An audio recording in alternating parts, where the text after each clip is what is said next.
हरियापुर गांव का मुखिया अपने घर के आंगन में चिंतित अवस्था में टहल रहा था। तभी वहां उसका चेला शिवराम आया। जय राम जी की मुखिया जी, ये क्या चक्कर है? आप इतनी चिंता में क्यों टहल रहे हैं? क्या बात है मुखिया जी? क्या बात है, क्या बात है? अरे तू किसी काम का नहीं है शिवराम, सारा कुछ मुझे ही सोचना पड़ रहा है। मालिक, मुझ पर काहे गुस्सा कर रहे हैं मुखिया जी? ये तो बताइए बात क्या है, क्या हो गया? अरे क्या हो गया शिवराम, तुझे नहीं पता क्या हो गया? गांव की आधी जमीन तो मैं लोगों को कर्ज देकर हड़प चुका हूं, लेकिन ये ससुरे भोले की जमीन, इस पर काफी समय से मेरी नजर है। लेकिन वो ससुरा, वो मुझसे कर्ज लेने आता ही नहीं है। ऐसे में गुस्सा नहीं आएगा तो क्या आएगा? ओह! ये सुनकर शिवराम हंसने लगा। क्या मुखिया जी, क्या मालिक? अरे गांव के बड़े बड़े दबंग किसानों की जमीन आपने हड़प ली, और ये पिद्दी से भोला के बारे में हर कोई जानता है कि वो तो मूर्ख है। उसे बेवकूफ बनाना तो दुनिया का सबसे आसान काम है मालिक। मुखिया की आंखों में चमक आ गई। बात तो तू एकदम सही कह रहा है, पते की बात की तूने। चल शिवराम, अब जल्दी से कोई चक्कर चला, उसकी जमीन को मैं जब देखता हूं ना, हाय हाय हाय हाय हाय, मेरे मुंह में पानी आ जाता है। ऐसी उपजाऊ जमीन मेरे पास कैसे नहीं है? 2 दिन का समय दीजिए मालिक। 2 दिन के अंदर मैं आपको एक पक्की योजना बताता हूँ, फिर देखिएगा शिवराम की माया राम। इतना कहकर शिवराम वहां से चला गया। इधर दूसरी ओर गांव का सबसे भला किसान, जो कि वास्तव में मूर्ख किसान था, अपने घर के आंगन में बैठा हुआ था। तभी उसकी पत्नी राधा आ गई।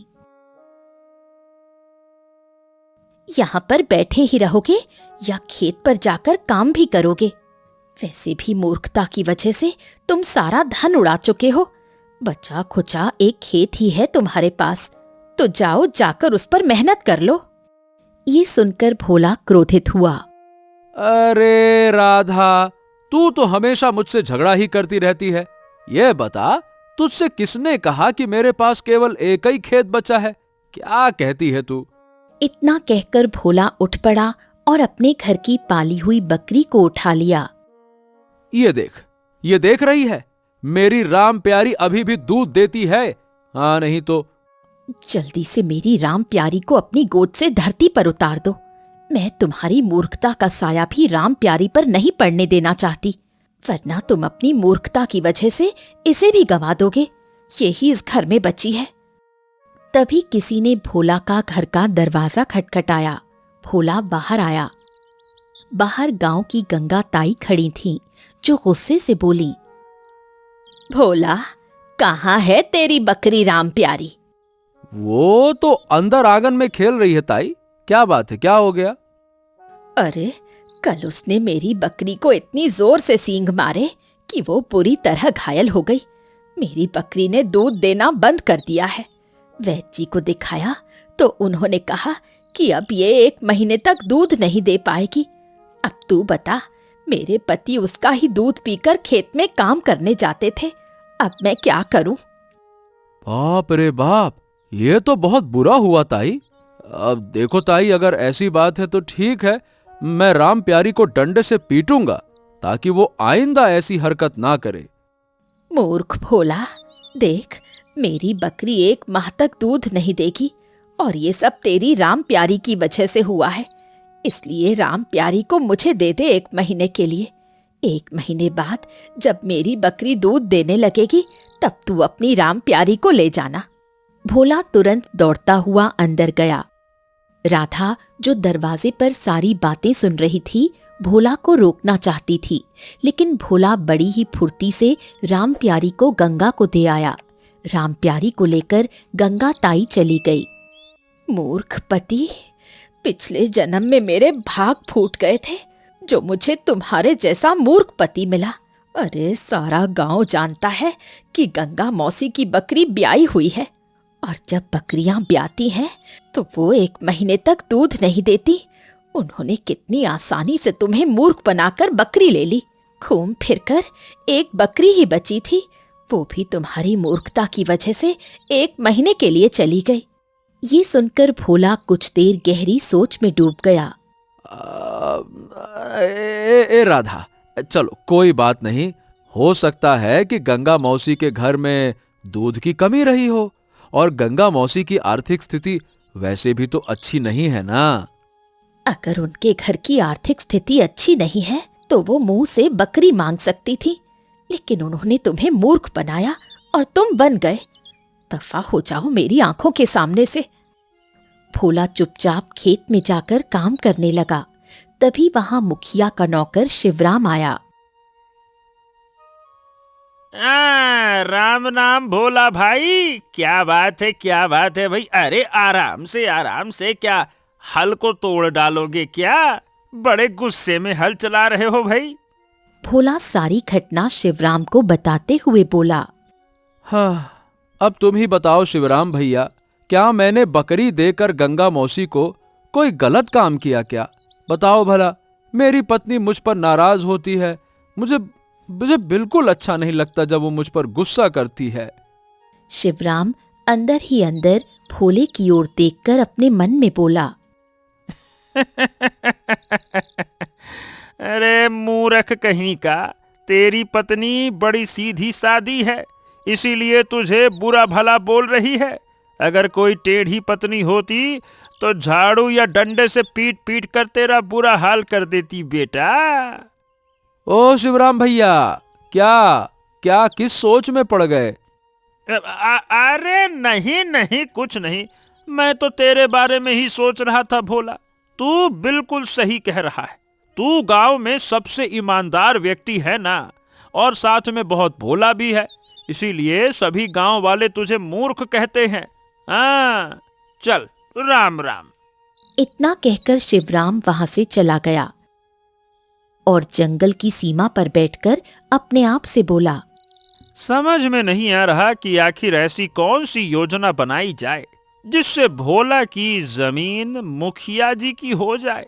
भोला को मूर्ख बनाना तो बड़ा आसान काम है, परंतु वो उस ससुरे की पत्नी राधा, वो इतनी आसानी से चुप नहीं बैठेगी, अपनी खोपड़ियां दौड़ाएगी वो। तभी अचानक एक गधा वहां आया और शिवराम को घूरने लगा। हैं? अरे इधर काहे देख रहा है? अरे घूर तो ऐसे रहा है जैसे मेरी बातों को समझने की कोशिश कर रहा हो। ये आखिरकार गधा किसका है? कोई आवारा गधा लग रहा है। तभी शिवराम के दिमाग में एक योजना आई और वो मुस्कुराया। आहा, बन गई योजना। इस आवारे गधे से मैं कुछ धन भी कमाऊंगा और भोला की जमीन भी उससे छिनवा लूंगा। इतना कहकर शिवराम गधे को सीधे भोला के खेत में ले आया। भोला हल जोत रहा था। गधे को देखकर भोला चौंक गया। अरे शिवराम भैया, ये गधा किसका है? ए भोला, ध्यान से सुन मेरी बात। ये गधा मुझे एक साधु महाराज ने भेंट किया है। अब साधु महाराज बोल रहे थे कि ये गधा जिसके पास भी जाएगा उसकी किस्मत बदल जाएगी। भोला ये सुनकर खुश हुआ। क्या बात कर रहे हो भैया? अगर ऐसी बात है तो ये गधा मुझको दे दो ना। मेरी किस्मत के सितारे तो वैसे ही गर्दिश में रहते हैं, आपको तो सब पता ही है। दे तो दूं, लेकिन ऐसे कैसे दे दूं? इतना भाग्यशाली गधा मुफ्त में कैसे दे दूंगा? सुन, अगर तेरे पास कुछ दमड़ी हो, कुछ माल जाल का जुगाड़ हो, तो फिर बात कर, आगे बात बन जाएगी। भोला ने जेब से खंगालकर कुछ मुद्राएं निकाली और कहा, हाँ, ये लो भैया, आज महीने भर का अनाज घर पर भरवाना था, बस यही जेब में पड़ा है। शिवराम ने तुरंत उन मुद्राओं को ले लिया और गधा भोला को दे दिया। विश्वास कर भोला, ये गधा तेरी किस्मत वास्तव में बदल देगा। चल भाई, राम राम।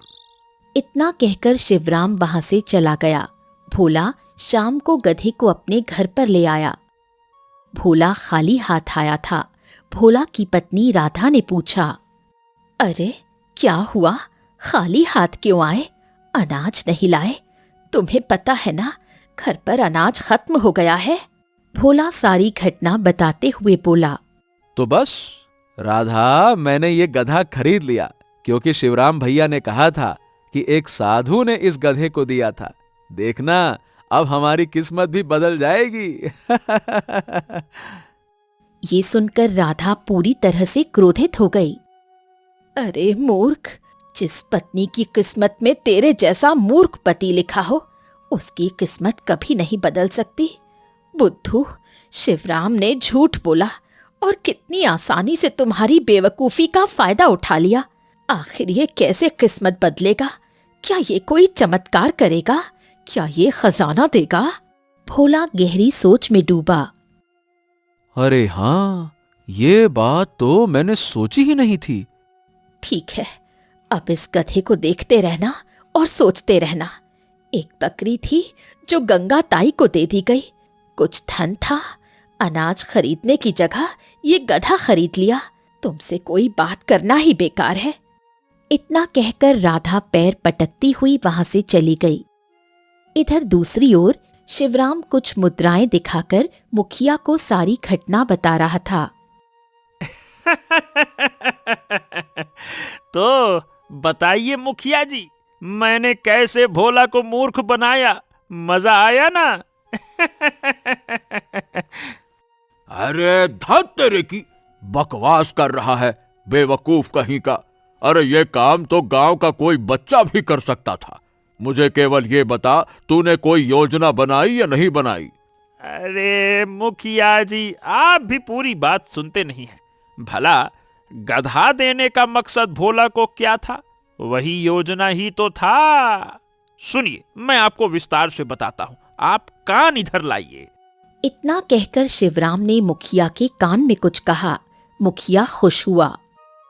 अरे वाह वाह वाह वाह वाह वाह।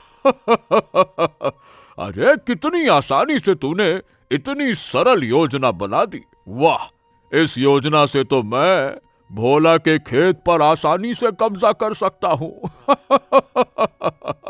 शाबाश शाबाश शिवराम। मुखिया की बात सुनकर शिवराम मुस्कुराया। समय ऐसे ही बीतता गया। गधा भोला के साथ रहने लगा। अब भोला रोज गधे पर बैठकर अपने खेत जाता और वापस आता और गधे का खाने पीने का पूरा इंतजाम करता। एक दिन भोला और उसकी पत्नी राधा गहरी नींद सो रहे थे और गधा बाहर बंधा हुआ था। तभी शिवराम चुपके से आया और गधे को खोल दिया। ये तेरे को मैंने बंधन से आजाद कर दिया। जा रे मेरे गधे जा, आज रात तू गांव में घूम घूम कर ऐश कर, ठंडी ठंडी हवा का आनंद ले, मजे कर, जा जा जा जा। इतना कहकर शिवराम ने गधे को वहां से भगा दिया। गधा पूरे गांव में टहलने लगा। सभी गांव वाले जाग गए और गधे को देखकर चौंक गए। कुछ ग्रामीण एक दूसरे से बात करने लगे। अरे भैया, भोला तो अपने गधे को हमेशा बांध कर रखता था। अरे ये मूर्ख भूल गया होगा गधे को बांधना। देखना, इसका गधा भी भाग जाएगा क्योंकि मूर्ख के पास कोई नहीं टिकता। ये सुनकर पहला गांववासी हंस पड़ा। इधर मुखिया अपने खेत में खड़ा था और तभी शिवराम वहां आ पहुंचा। हाँ तो मुखिया जी, मैंने कहा था ना कि गधे को खोल दिया है, और गांव वालों ने भी गधे को गांव में घूमते हुए भी देख लिया है।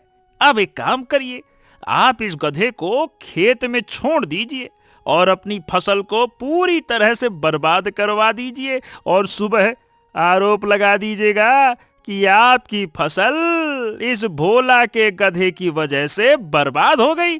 और फिर बाकी आप तो जानते ही हैं, माहिर खिलाड़ी हैं इस मामले में आप, कि आपको करना क्या है।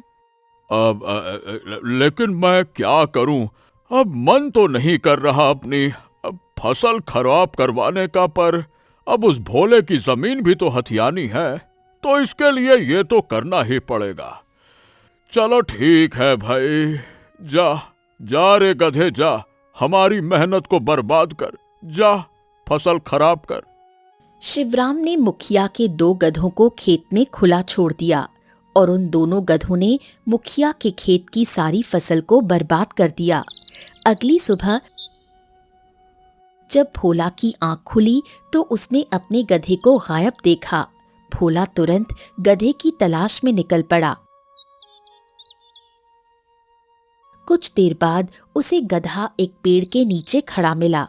भोला गधे को घर ले आया। तभी मुखिया शिवराम को लेकर वहां पहुंचा और भोला से गुस्से भरी आवाज में बोला, ए भोला, ए भोला, अरे ओ भोला, अरे बाहर निकल, तेरे गधे ने मेरी सारी की सारी फसल खराब कर दी। ए भोला!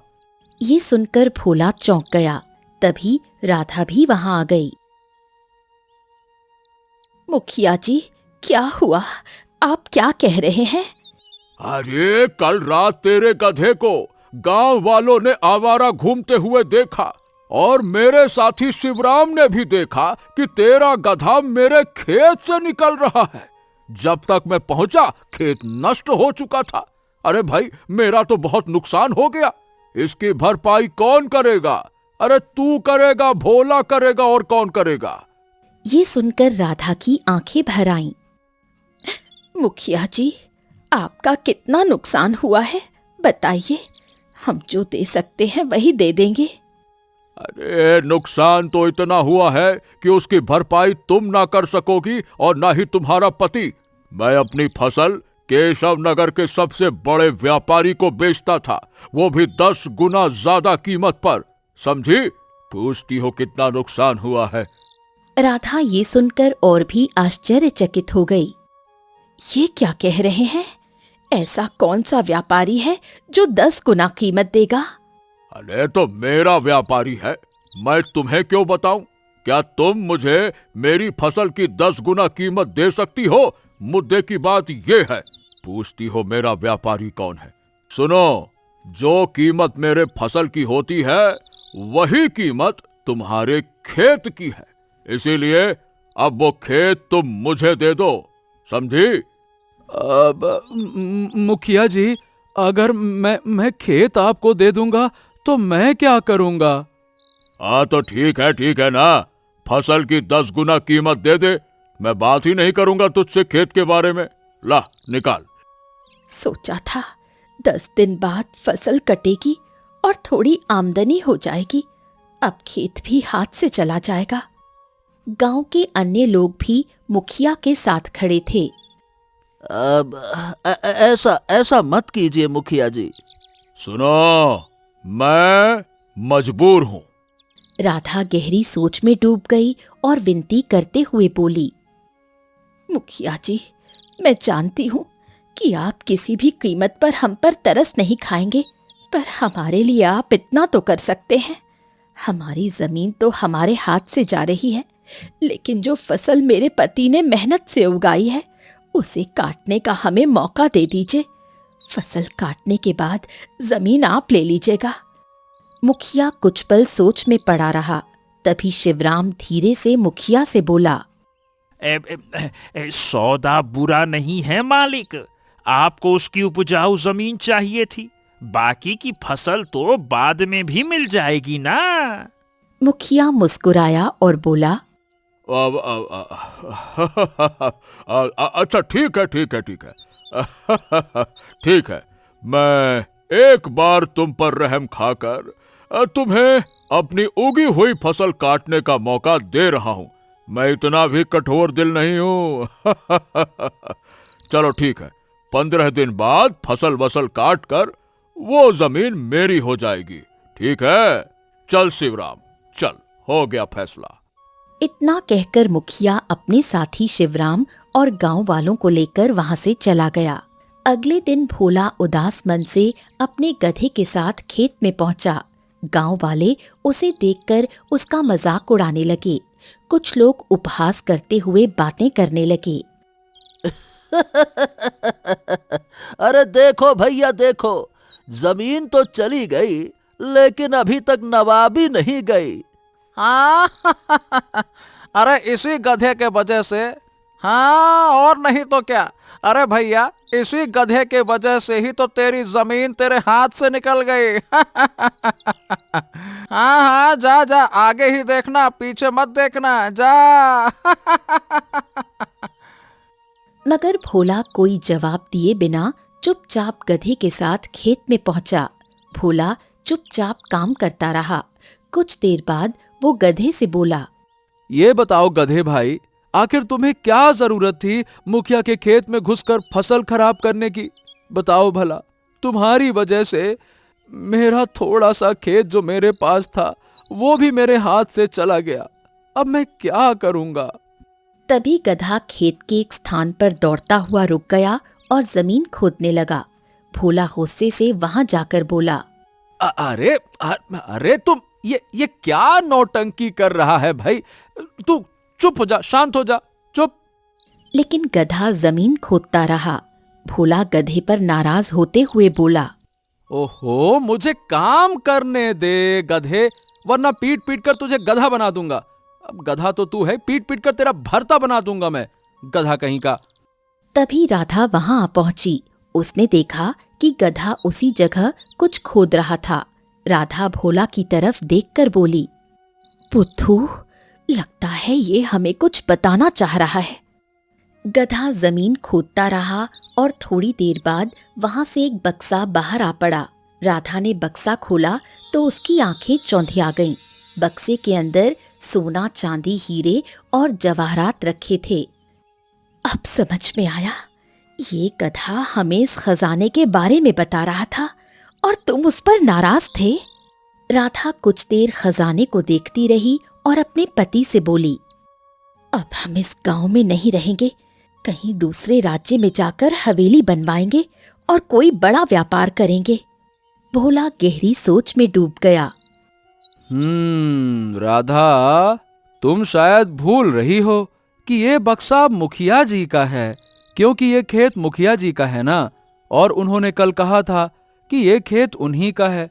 देखो, उन्होंने हमें एक मौका दिया है हमारी उगी हुई फसल काटने का, इसीलिए इस खजाने पर हमारा नहीं, मुखिया जी का अधिकार है। हमारा अधिकार केवल फसल पर है, नहीं तो बेचारे दयावान मुखिया कहीं बुरा ना मान जाएं। राधा क्रोधित हो उठी, पर भोला बक्सा उठाकर सीधे मुखिया के घर की ओर दौड़ पड़ा। राधा उसे रोकने की कोशिश करने लगी। अजी, मेरी बात सुनिए, कहाँ जा रहे हैं आप? मेरी बात तो सुनिए, रुक जाइए। ये खजाना हमें मिला है, ये खजाना मुखिया का नहीं है। लेकिन भोला नहीं रुका। भोला मुखिया के सामने पहुंचा और बक्सा रखकर सारी घटना बताने लगा। शिवराम भी वहां था। वाह वाह वाह वाह वाह वाह, शाबाश भोला, शाबाश। तू वास्तव में बहुत ईमानदार है, पर यह मत समझना कि तेरी ईमानदारी देखकर मैं तेरी जमीन पर अपना हक छोड़ दूंगा।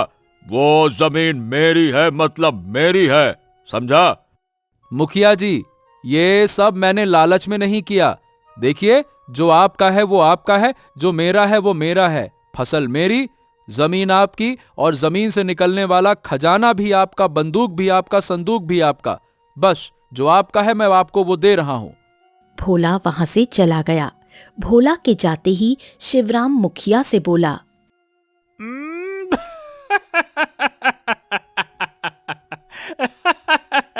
मुखिया जी, मालिक, इतना बड़ा मूर्ख मैंने अपने जीवन में नहीं देखा। ये तो गधों का भी गधा, मूर्खों का भी मूर्ख, महामूर्ख है।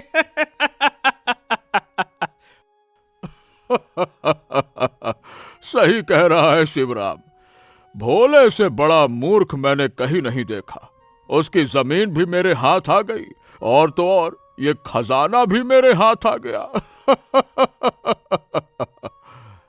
तभी शिवराम खजाने को ध्यान से देखने लगा और चुपके से एक अंगूठी अपनी जेब में रख ली।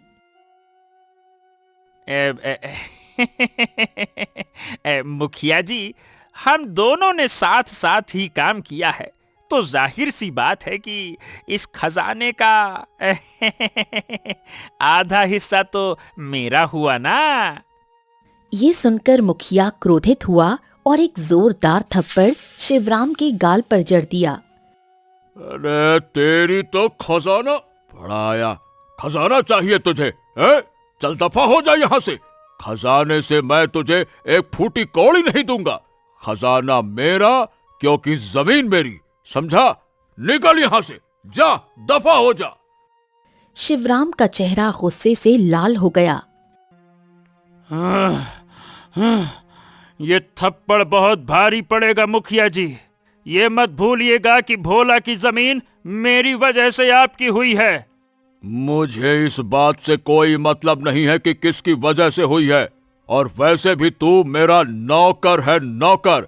मेरे धंधे का साझेदार या रिश्तेदार नहीं है। जो काम करता है उसकी पगार लेता है।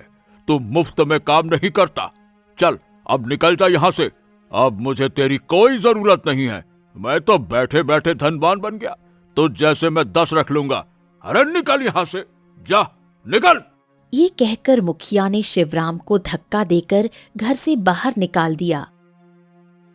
शिवराम क्रोधित होकर मुखिया के घर से बाहर निकल गया और अपने घर चला आया। गुस्से में वो अपने आप से बोला, इस मुखिया ने पलटी मार दी, पर मैं इसे ऐसे नहीं छोड़ने वाला। इतना बोलकर वो अंगूठी निकालकर बहुत गौर से उसे देखने लगा। कुछ देर बाद उसके होठों पर मुस्कुराहट आ गई। अरे, ये अंगूठी तो वही है जो मैंने कुछ समय पहले महाराज के पास देखी थी। इसका मतलब ये खजाना पुराना नहीं है, बल्कि चोरी किया हुआ खजाना है। मुझे ये खबर तुरंत महाराज को देनी होगी। अगर ये खजाना मेरा नहीं हो सकता तो बेटा मुखिया, अब ये तेरा भी नहीं होगा। अब तू देख शिवराम की माया राम। इतना कहकर शिवराम तुरंत राज दरबार की ओर रवाना हो गया। कुछ देर बाद शिवराम राज दरबार में खड़ा था। सिंहासन पर राजा विक्रम बैठे हुए थे। कौन हो तुम? शिवराम ने तुरंत अंगूठी निकालकर राजा को दिखाते हुए कहा, महाराज की जय हो। महाराज, जरा इस पर गौर फरमाइए। क्या आप इस अंगूठी को पहचानते हैं? राजा विक्रम अंगूठी देखकर चौंक गए। हाँ। अरे ये अंगूठी तो हमारी है। ये तो राजकोष के खजाने के साथ चोरी हो गई थी। ये तुम्हारे पास कहां से आई? जल्दी बताओ। महाराज, मेरी बात तो सुनिए।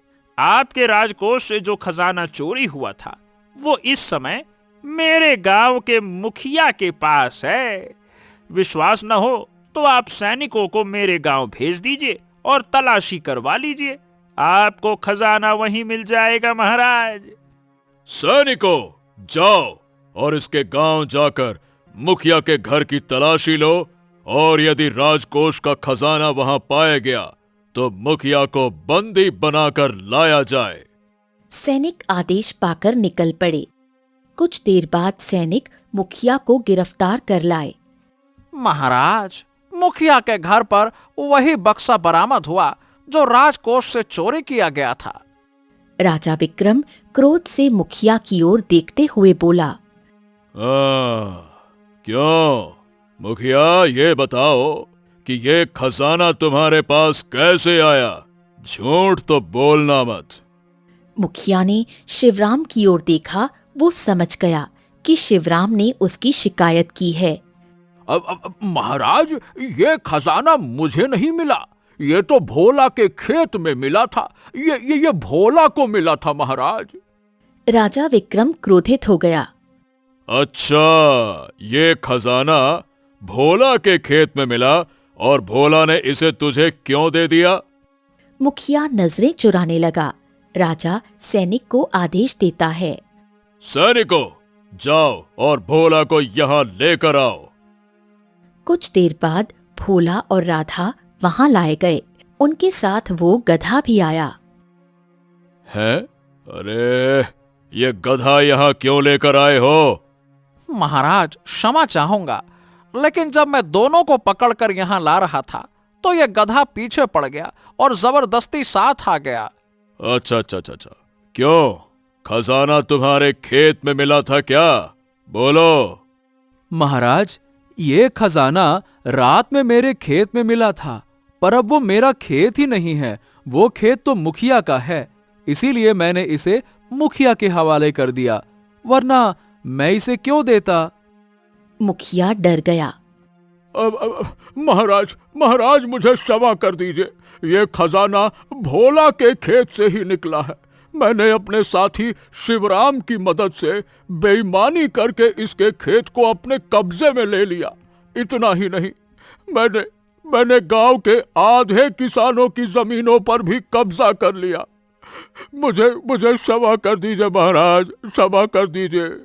राजा गहरी सोच में डूब गया। ओह, ये बात है। ठीक है, अब हमारी समझ में सब कुछ आ गया।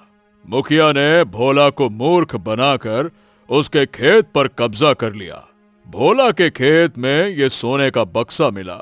अब क्योंकि भोला मूर्ख था, अपनी मूर्खता की वजह से उसने ये खजाना मुखिया को दे दिया। मुखिया के नौकर ने इसका आधा हिस्सा मांगा, लेकिन मुखिया ने लालच की वजह से इनकार कर दिया। इसी वजह से नौकर ने मुखिया को फंसवाने के लिए मुझसे शिकायत की। लेकिन इस पूरे मामले में अब तक यह समझ में नहीं आया कि जो खजाना हमारे राजकोष से चोरी हुआ था, भला भोला के खेत में कैसे पहुंचा।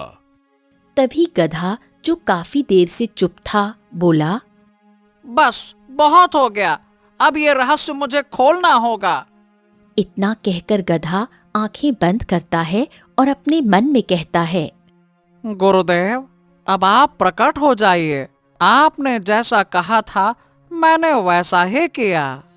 अगले ही पल रंग बिरंगी किरणों से वहां पर एक साधु प्रकट हुआ। राजा विक्रम साधु को देखकर चौंक गया। अब आखिरकार ये सब कुछ हो क्या रहा है साधु महाराज?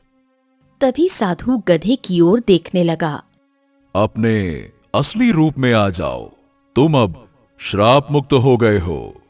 साधु के इतना कहते ही वो गधा रंग बिरंगी किरणों से एक व्यक्ति में परिवर्तित हो गया। उस व्यक्ति को देखकर राजा विक्रम चौंक गए। अरे, तुम तो वही व्यक्ति हो जिसने हमारी बीमार पत्नी का अपनी शक्ति से इलाज किया था। साधु मुस्कुराते हुए राजा विक्रम से बोले, हाँ महाराज, ये वही व्यक्ति है, मेरा शिष्य। लेकिन जब ये तुम्हारी पत्नी का इलाज करने के लिए आया तो इसने मेरी दी हुई मंत्र शक्ति से तुम्हारी पत्नी को तो स्वस्थ कर दिया, परंतु अपने लालच को रोक नहीं पाया। जब इसने तुम्हारे राजकोष से खजाना चुराया तो इसने सोने चांदी से भरा बक्सा एक खेत में गाड़ दिया। साधु गहरी सांस लेकर बोले, हाँ, और फिर जब हमें इसकी करतूत का पता चला तो हमें बहुत क्रोध आया। हमने इससे कहा, तुम्हें इतनी विद्या दी, शक्ति दी, फिर भी तुम अपने मन के लालच को नहीं रोक पाए, और फिर क्रोध में आकर हमने इसे श्राप दे दिया और इसे गधे में परिवर्तित कर दिया। गधा बनने के बाद इसे अपनी गलती का एहसास हुआ और ये रोने लगा। तब हमने इससे कहा, ठीक है, तुम तभी श्राप से मुक्त हो सकते हो जब गधे के रूप में कुछ ऐसा करके दिखाओ कि तुम्हारे द्वारा चुराया गया खजाना राजा विक्रम तक पहुंच जाए। तभी वो व्यक्ति जो साधु का शिष्य था आगे बढ़कर राजा विक्रम से बोला, जी महाराज, आपके सवाल का जवाब यही है। उस खजाने को मैंने ही भोला के खेत में गाड़ा था, लेकिन नियति का खेल देखिए, गधे के रूप में मैं शिवराम से मिला। शिवराम मुझे उसी खेत के मालिक के पास ले गया जिसमें मैंने खजाना दबाया था। मुखिया ने भोला को मूर्ख बनाकर वो खेत अपने कब्जे में कर लिया। तब मैंने इशारों से भोला को समझाने का प्रयास किया कि उस खेत में कुछ छुपा है। मैं जानता था कि अगर ये खजाना भोला को मिल गया तो भोला इतना सीधा है कि ये मुखिया के हवाले कर ही देगा, क्योंकि भोला बहुत सीधा और मूर्ख किसान है। लेकिन मुखिया वो बहुत लालची है, वो खजाने का हिस्सा कभी भी किसी के साथ साझा नहीं करेगा और उसका साथी शिवराम जरूर खजाने को पाने के लिए कोशिश करेगा। बस आगे का सारा सच अब आप जान ही चुके हैं महाराज। राजा विक्रम ये सुनकर प्रसन्न हो गए। हमने तुम्हें क्षमा किया। राजा विक्रम ने सैनिकों को आदेश दिया, सैनिकों, मुखिया और शिवराम को बंदी बनाकर कारागार में डाल दो। भोला की जमीन अब भोला की रहेगी। अब खुश भोला? तभी राधा हाथ जोड़कर साधु से बोली, साधु महाराज, मेरे पति जरूरत से ज्यादा भोले हैं। आप इन्हें आशीर्वाद दीजिए कि ये चतुर हो जाएं, इतना चतुर कि कोई इन्हें कभी मूर्ख न बना सके। साधु मुस्कुराए और भोला को आशीर्वाद दिया, फिर अपने शिष्य के साथ वहां से चले गए। राजा विक्रम ने भोला को बहुत सारा इनाम और धन दिया। उस दिन के बाद भोला अब मूर्ख नहीं रहा, बल्कि चतुर हो गया और अपनी पत्नी के साथ सुखी जीवन व्यतीत करने लगा।